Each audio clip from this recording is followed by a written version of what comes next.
Yeah. And a flask. Yeah. That too.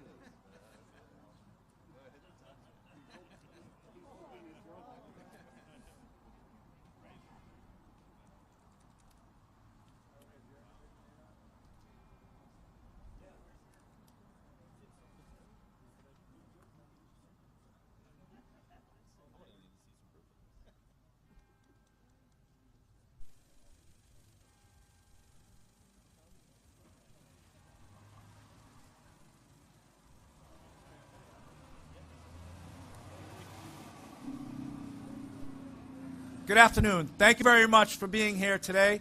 My name is Sean O'Brien. I'm the General President of the International Brotherhood of Teamsters. To my right is our General Secretary Treasurer, Fred Zuckerman. I'm joined here today with our National Negotiating Committee, consisting of all the leadership around the country that represents UPS, but most importantly, we have rank and file members who are on the committee who work for UPS, and they're responsible for making UPS the most profitable company in the delivery business. Now, the purpose of today's meeting and press conference is to let the general public know how hard these Teamsters work for United Parcel Service.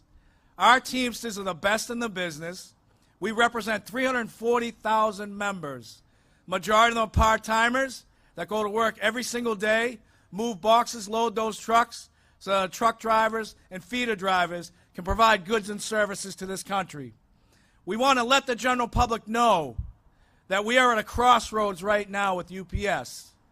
We're at a crossroads because through the toughest times that we've seen during the pandemic, the one thing that was constant was our Teamsters going to work every single day, making certain that supply chain kept flowing through this country. We had part-timers going to work in these warehouses with total disregard for themselves and their families, putting themselves at risk, putting their families at risk. We had members that died because they went to work to provide these services to the general public.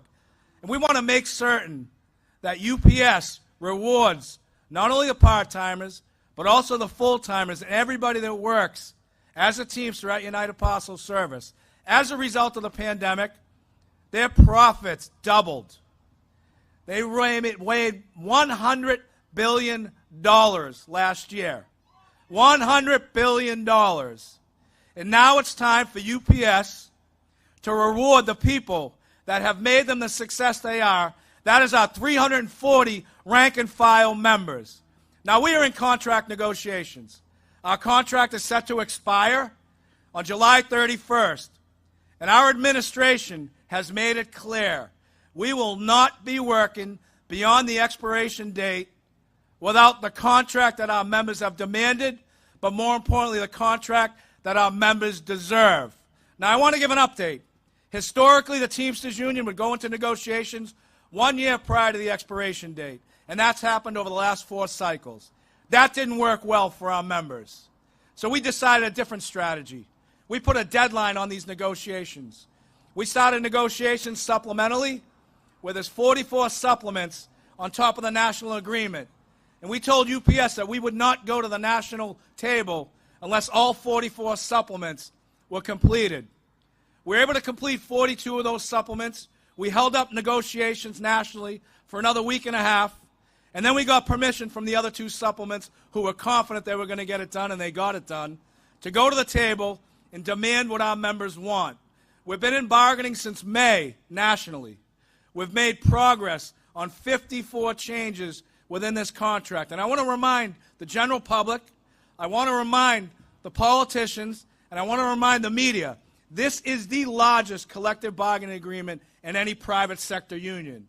We have the opportunity, because of the courage and conviction of our rank and file members that go to work every single day, to set the tone and set the standard high for labor, not just the Teamsters, but the entire labor movement. So we've been in negotiations, and we've gotten some changes. We've gotten some changes that are better our members' lives, but more importantly, take care of their families. But we're not there yet. And we're not there yet because UPS, typically like UPS, thinks that the Teamsters Union are going to concede to their demands. I'm proud to say every change that has been made right now has zero concessions and all gains for our members. And we're going to continue that right through till July 5th. This past week, UPS wasn't moving quick enough. They weren't moving quick enough, so we put a demand. We demanded a last best final offer. And that last best final offer usually is taken to our membership for a vote. UPS came back to the table, knowing we were serious, made some movement, so we made a commitment to resume negotiations. And we are at a point right now where we have the opportunity to do two things. And UPS, ball is in their court.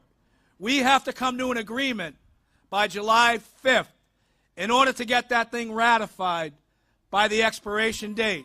And we've been clear again, and I know UPS is watching, they're probably hiding in the trees. But we are clear, without a ratified contract, meaning subject to the approval of our 340,000 members, we will not be working. So UPS has two choices to make. They can either go down one road where they want to reward our members who have made them the success they are today, concede to our demands and give us what we deserve, and we will go out there and ratify this agreement. Or they can take the other road, where they don't concede to our demands, they stay loyal to Wall Street and forget about Main Street. And if they do that, they are making a choice to strike themselves, where we will put 340,000 strong Teamsters on the streets till we get what we want, and then UPS will be responsible for stopping supply chain solution through this company. But you know, UPS has a choice. The first road, they can be the model of what it means to be a good employer, what it means to reward the people that have made them a success. You know, UPS is putting out some propaganda that the average UPS driver makes $93,000 per year and $50,000 in benefits. And that is true. That is only true because they have to bargain with us.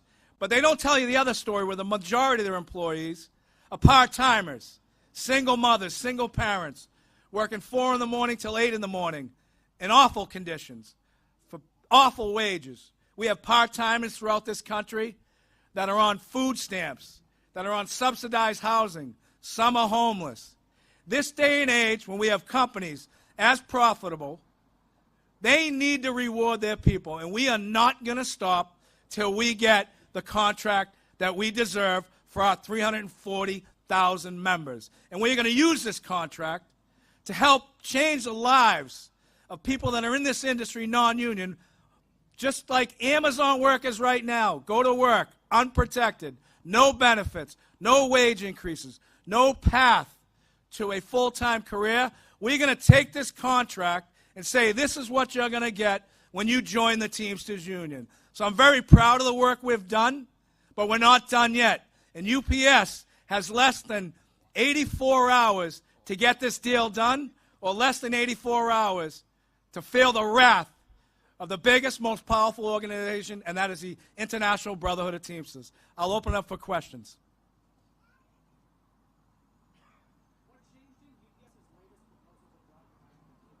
Fair. They know that we're not playing around. They know that we have tremendous unity and support throughout this country. Look, the general public loves their UPS drivers, loves their UPS employees. So the last thing they want is a blemish on their reputation. But most importantly, what we want to leverage our power, we want to leverage their profits, and we want our people rewarded.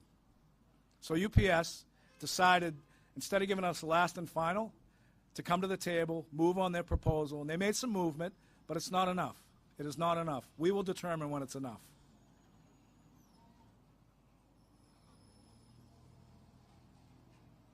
Great, I appreciate everybody coming out. Look, stay tuned. This is going to be the defining moment, not only for the Teamsters Union, but also organized labor throughout this country. Thank you very much.